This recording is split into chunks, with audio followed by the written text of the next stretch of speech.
27 जून 1981 Iran Iraq युद्ध का दौर। तेहरान की एक छोटी सी मस्जिद। उस वक्त खामेनेई ईरान के राष्ट्रपति थे। नमाज के बाद वो लोगों के सवालों का जवाब दे रहे थे। तभी एक युवक आगे आया। उसने उनके सामने टेबल पर एक टेप रिकॉर्डर रखा और चुपचाप बटन दबा दिया। करीब 1 मिनट बाद सीटी जैसी आवाज बजती रही। फिर एक जोरदार धमाका हुआ। धमाका इतना भीषण था कि पूरा कमरा हिल गया। खामेनेई जमीन पर गिर पड़े। उनके शरीर के दाहिने हिस्से से खून बह रहा था। खामेनेई को तुरंत अस्पताल ले जाया गया। डॉक्टरों ने बताया उनके दाहिने हाथ में छर्रे धंसे हैं।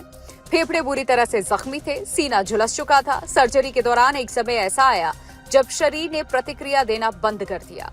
उन्हें मृत समझ लिया गया, लेकिन कुछ ही पलों बाद हलचल हुई। दिल की धड़कनें लौटी और ऑपरेशन फिर शुरू हुआ।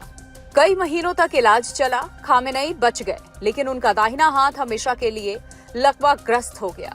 होश में आने के बाद उन्होंने बाएं हाथ से पहला सवाल किया, क्या मेरे साथियों को कुछ हुआ?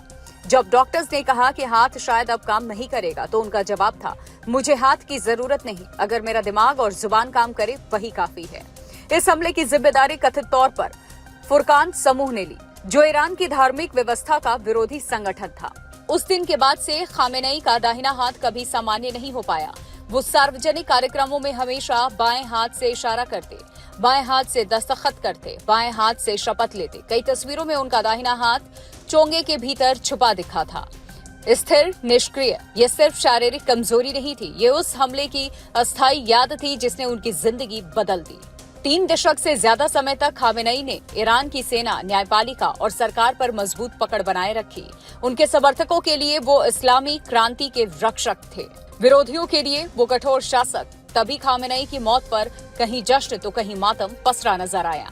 अमेरिका और इजराइल के हमलों के बीच उनकी मौत की खबर ने पूरे क्षेत्र को अस्थिर कर दिया। तेहरान में शोक, कई देशों में प्रदर्शन और वैश्विक राजनीति में नई बेचैनी। खामेनेई के बाद ईरान की सत्ता किस दिशा में जाएगी?